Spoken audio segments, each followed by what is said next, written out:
Hello students, today we are going to see next writing activity, that is speech writing. आता आपण पुढची writing activity बघणार आहोत, ती म्हणजे स्पीच रायटिंग. हा प्रश्नपत्रिकेमध्ये प्रश्न क्रमांक 5 मधला B2 या भागामध्ये येत असतो. B1 मध्ये लास्ट व्हिडिओमध्ये आपण डायलॉग रायटिंग पाहिली. आता B2 मध्ये बघूया स्पीच रायटिंग. स्पीच रायटिंग म्हणजे आपण जे भाषण करणार आहोत ते भाषण आधी लिहून काढणे, त्याला म्हणूया स्पीच रायटिंग. याला आणखीन एक शब्द आहे, ड्राफ्टिंग अ स्पीच असाही शब्द त्याच्यासाठी वापरला जातो. आता हे करताना आधी काय करायचं, कोणत्या गोष्टी लक्षात ठेवायच्या ते आपण सगळ्यात आधी बघू, आणि मग नंतर आपण उदाहरण म्हणून एक स्पीच रायटिंगचं एक्झाम्पल आपण बघूया. हे स्पीच रायटिंग करताना आपल्याला सगळ्यात आधी बघायचं आहे की आपल्या जो काही विषय आहे त्या विषयाला योग्य प्रकारचं शीर्षक, दॅट इज ॲप्रोप्रिएट टायटल, योग्य प्रकारचं टायटल आपल्या रायटिंगला आपण वरती दिलं पाहिजे. ॲक्च्युली बोलताना आपण काही टायटल बोलत नाही, पण हे लिहितोय आपण, म्हणून आपल्या लिखाणाच्या वरती ते टायटल आपल्याला लिहिता आलं पाहिजे. ज्या विषयाला धरून आपण लिहिणार आहोत त्या विषयाचं नाव वरती येईल. उदाहरणार्थ समजा स्पोर्ट्स डेला आपण जर का एखादं भाषण करत असो तर delivering a speech on sport day, आहे की नाही, असं येऊ शकतं. सेंड ऑफ सेरिमनी असेल तर delivering a speech on send off day, आहे की नाही. अशा पद्धतीने आपल्याला टायटल निश्चित करता आलं पाहिजे. Second point, proper solution proper salutation or respect. भाषणाच्या सुरुवातीला आपण सगळ्यांना उद्बोधित करतो, सगळ्यांना आपण त्या ठिकाणी योग्य पद्धतीने संबोधलं पाहिजे, आणि म्हणून भाषणाची सुरुवात ही आपली रिस्पेक्टेड टीचर्स किंवा माय डिअर फ्रेंड्स अशा पद्धतीने आपली भाषणाची सुरुवात नेहमी होत असते. तिसरा मुद्दा आपण बघूया, तो म्हणजे the use of given points and additional points. प्रश्नपत्रिकेमध्ये आपल्याला या स्पीच रायटिंगसाठी काही मुद्दे दिलेले असतील, तर या सर्व मुद्द्यांचा समावेश आपल्या लिखाणामध्ये आला पाहिजे. आणि प्रत्येक मुद्द्याचा समावेश करत असताना आपल्या मनाने त्यालाच धरून, त्या मुद्द्याला धरून अधिकची सेंटेन्सेस आपल्याला त्याच्यामध्ये जोडता आली पाहिजे. त्याला म्हणूया आपण use of given points and additional points. आता हे सगळं करत असताना कशा पद्धतीने लिहायचं तर ते एक लक्षात ठेवा. Small, simple and meaningful sentences. खूप एकच वाक्य खूप मोठं म्हटलं आहे असं नाही करायचं.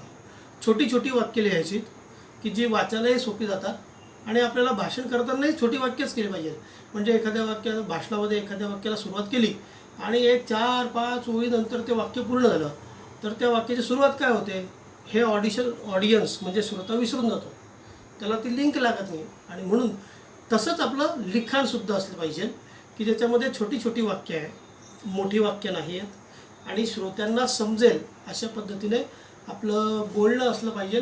याचाच अर्थ आपलं लिहिणंसुद्धा असलं पाहिजे. म्हणून मग स्मॉल सेंटेन्सेस घ्यायच्या. एखादं वाक्य उदाहरण म्हणून तुम्हाला सांगतो की आपण असं म्हणतो आहे की ज्या वेळेस मी लहान होतो तेव्हा मला वाचनाची खूप आवड होती, पण जसा मोठा झालो तसं मला वेळ मिळत नव्हता, आणि मग नंतर मी व्यस्त झाल्यामुळे वाचन माझं निघून गेलं, सुटून गेलं.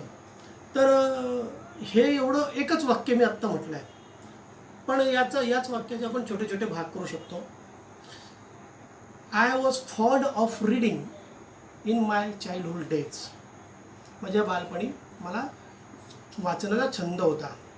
But then I was busy in my work. दुसरं वाक्य केलं, my reading hobby is far behind now. आता माझा वाचनाचा छंद जो आहे तो आता खूप मागे पडला. I can't spare time for reading now. I miss my reading too much. असे छोटे वाक्य केले. आता त्या एका वाक्याचं आपण या ठिकाणी 4 वाक्य करून टाकलं. हे लिखाण आपल्याला आपल्या भाषणामध्ये आणि भाषण करताना छोटी वाक्य आणि लिखाणात ते आलं पाहिजे. Next, use of idioms and verges in the speech. म्हणजे आपल्या भाषणामध्ये आपल्याला काही म्हणींचा, काही वाक्प्रचारांचा, फ्रेजेससुद्धा आपण त्याच्यामध्ये जोडू शकतो. त्याचबरोबर काही काव्यात्मक ओळींचा समावेश करता आला पाहिजे. हे सुद्धा अर्थातच दिलेल्या मुद्द्यांना धरून, मुद्द्याला सोडून कोणतंही कितीही चांगलं काव्य आठवलं, कितीही चांगल्या ओळी आठवल्या तरी त्या त्याच्यात घुसवायच्या नाही. Last, vote of thanks to the audience.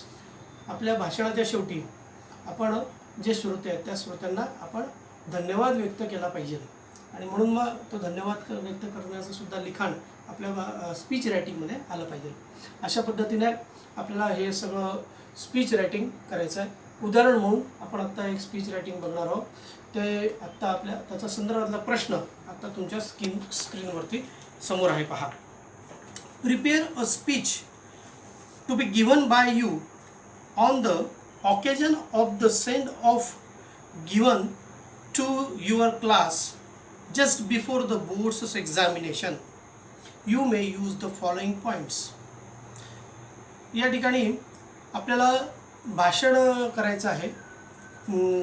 10वीच्या विद्यार्थी आहात तुम्ही आणि आता तुमचा सेंड ऑफ होणार आहे.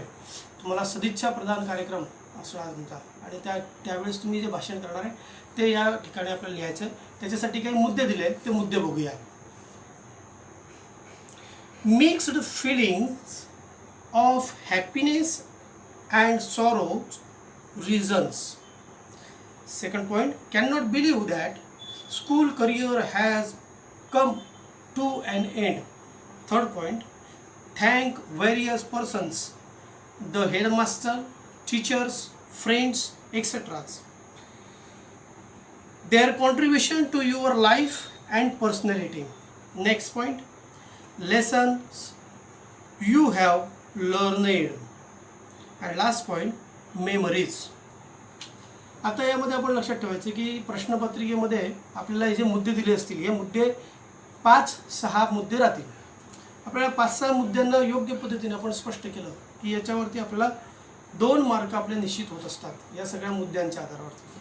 मग 1 मार्क असतो तो तुमचं एकूण रायटिंग स्किल कशी आहे, म्हणजे ग्रॅमॅटिकली सेंटेन्स कसे लिहिले आहेत याच्यावरती 1 मार्क असतो. प्रॉपर सॅल्युटेशन तुमचं झालं असेल तर त्याला त्या ठिकाणी 1 मार्क असतो. आणि या वाक्यामध्ये एकूण सगळ्या लिखाणामध्ये तुम्ही जसं आपण म्हटलं आयडियोम्स, फ्रेजेस, वर्जेस या पद्धतीचं कशा पद्धतीने याचा उपयोग केलेला आहे, सगळे मुद्दे समाविष्ट करून घेतले आहेत की नाही याच्या आधारावरती 1 मार्क असतो. अशा पद्धतीने आपण आत्ता ह्या प्रश्नाला सोडू. या ठिकाणी हा प्रश्न सोडून दिलेला आहे तुम्हाला मी, तो फक्त आपण समजून घेऊया. आपल्या स्क्रीनवरती त्याचं इमेज आलेलं आहे बघा.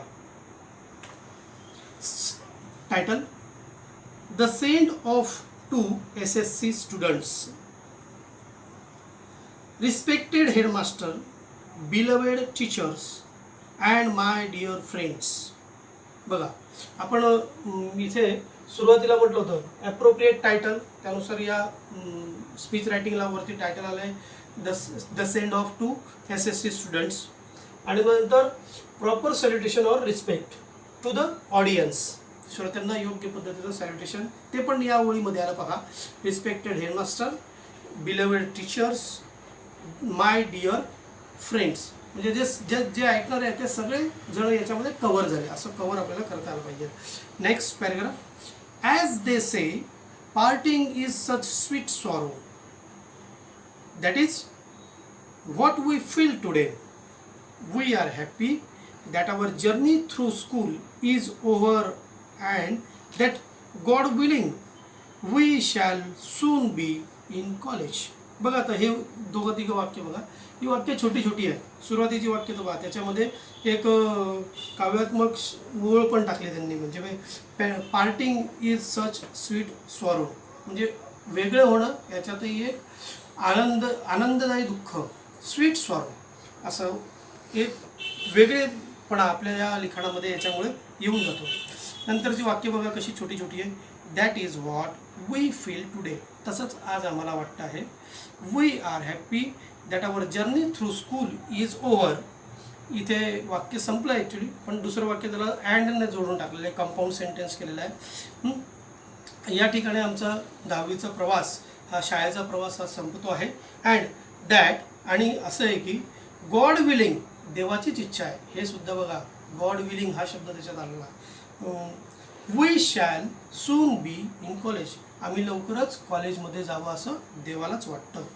Next, however, we are sad to leave you, our friends, for so many years. अनेक वर्षापासून मित्र असलेल्या या सगळ्यांना सोडून जाताना आम्हाला दुःख वाटत आहे.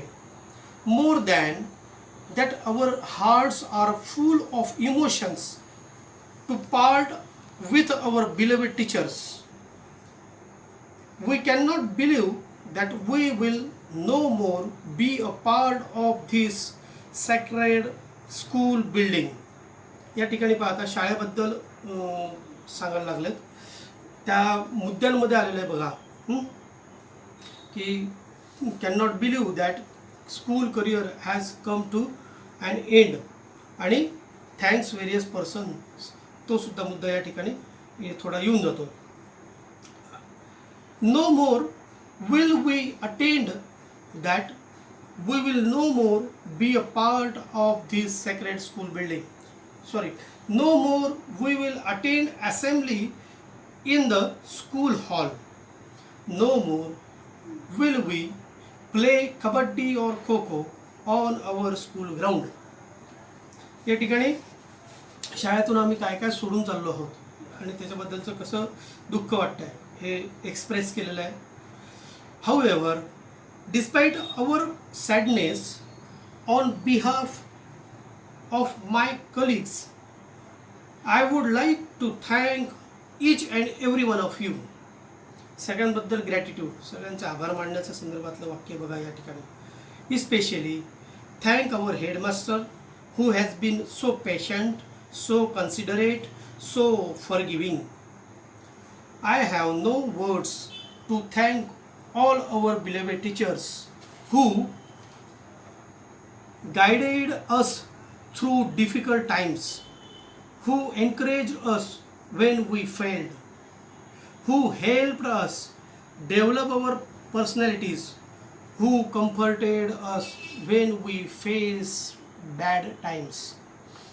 In these sentences, we express about our feelings about headmaster, about our teachers, how they treated us. टीचर्सने बघा कशा पद्धतीने सांभाळलं, गाईड केलं आहे, त्याबद्दल इथे म्हटलेलं आहे. We encourage, who encourage us when we failed. जेव्हा आम्ही अयशस्वी झालो तेव्हा आम्हाला थोडं प्रोत्साहित कसं केलं. त्याचबरोबर who help us develop our personalities, आणि आमचं व्यक्तिमत्व विकास होण्यासाठी म्हणून टीचरांनी कशा पद्धतीने आम्हाला मदत केली त्याचं सुद्धा स्मरण या ठिकाणी भाषणात यांनी केलेलं आहे. Next paragraph, we shall take with us not only the lessons that we have learned in class, but also the lessons that we have learned about life in this school wherever we go. बघा, शाळेबद्दल तर संपूर्ण शाळेबद्दलच, की आम्ही केवळ शाळेमध्ये जे काही वर्गात जे काही शिकलो क्लासमध्ये ते आम्ही सोबत घेऊन जातो असं नाही, तर या शालेय वातावरणात म्हणून आम्ही जे काही शिकलो ते सुद्धा आम्ही सोबत घेऊन जातो आहे. आणि जिथे जिथे कुठे जाऊ, व्हेअर एव्हर वी गो. परत हा जरा एक classical use of languages, words, एक वेगळेपणाची लिखाणाची शैली म्हणून या ठिकाणी हे शब्दसुद्धा महत्त्वाचे आहेत. The memories we have will never be erased. ह्या सगळ्या स्मरण ज्या आठवणी आहेत त्या कधीच इरेज्ड, आणि तिथे उद्गारवाचक चिन्ह दिलेलं आहे, म्हणजे एक्सक्लेमेशन सेंटेन्स इथे येऊन गेलेला आहे. Our love for these portals that have been our alma mater for so many years will remain with us forever. बघा, आणि या ठिकाणी आता नवीन शब्द, काही वेगळे शब्दसुद्धा या ठिकाणी वापरलेले आहेत. त्याचाही उपयोग आपल्याला आपल्या लिखाणात करावा लागेल. Next paragraph. Thank you each and everyone for every small little kindness, for your understanding and your care. This school has been the garden in which we, the flowers, have bloomed. हे सेंटेन्सही बघा. आपल्या लिखाणामध्ये असे काही वाक्य आले पाहिजे की ज्या वाक्यामुळे तपासणारा व्यक्ती जो आहे, शिक्षक जे असतील, सर असतील, ते प्रभावित झाले पाहिजे. तर आता बघा, हे जरा काव्यात्मक सेंटेन्स आहे. काय? The school has been the garden. शाळा ही एक प्रकारचा बगीचा आहे. इन विच, की ज्याच्यामध्ये वी, आम्ही सर्वजण, द फ्लावर्स, की जे फुलासारखे, हॅव ब्लूम्ड, बहरलो आहोत. It was here that we became acquainted with Saraswati and learn to love and respect her. याच ठिकाणी आम्ही सरस्वतीबद्दल जाणलं, माहिती मिळाली आणि तिच्याबद्दल आम्ही प्रेम करायला आणि तिचा आदर कसा करायचा हे आम्ही या ठिकाणी शिकलो. It was here that we learn the lesson of Vasudhaiva Kutumbakam. आता आपल्या शाळेमध्ये ज्या ज्या काही ॲक्टिव्हिटीज होतात, या ॲक्टिव्हिटीज आपण या ठिकाणी आपल्या मनाने जोडू शकतो. म्हणजे हेच लिहिलं पाहिजे असं नाही. तुम्हाला जर का आपल्या शाळेतल्या ॲक्टिव्हिटी कशा तुम्हाला उपयोगी पडत होत्या हे तुम्ही लिहू शकत असाल तर छोट्या छोट्या सेंटेन्सच्या माध्यमातून ते तुम्ही त्या ठिकाणी लिहायचं आहे. पाहता या भाषणाचा शेवटचा भाग कसा आहे. Our heartfelt gratitude to each and every one of you. म्हणजे तुम्हाला सगळ्यांच्या बाबतीमध्ये कृतज्ञता व्यक्त करतो आहे. Long live our school, long live our headmaster, long live our teachers. शाळा, हेडमास्टर आणि सर्व शिक्षक या सगळे दीर्घायुष्य हो असं या ठिकाणी अपेक्षा, देवाकडे प्रार्थना या भाषणात केलेली आहे. I will not say goodbye. शेवटही बघा कसा गोड झालेला आहे आणि चांगला झालेला आहे बघा. I will not say goodbye, but with a tear in my eyes, I will say au revoir. हा एक फ्रेंच शब्द आहे. आपल्याला 10वीच्या शेवटच्या पाठामध्ये हा शब्द आलेला आहे की ज्याच्यामध्ये पुन्हा भेटूया, आपण म्हणतो ना मीट यू अगेन, असा तो शब्द न वापरता तो फ्रेंच शब्द या ठिकाणी वापरून आपल्या सगळ्या या लिखाणाचा शेवट म्हणजे भाषणाचा शेवट आणखीन प्रभावी केलेला आहे. पहा. आय विल से आऊ रेव्हुअर अँड थँक यू. या अशा पद्धतीने आपल्याला आपल्या भाषणामध्ये योग्य शब्द, एक अलंकारिक भाषा आणि ग्रॅमॅटिकली योग्य पद्धतीची वाक्य अशी लिखाणात आली पाहिजे. अशी प्रॅक्टिस आता तुम्ही काही विषयांची या भाषणाच्या संदर्भात करायची आहे. थँक्यू.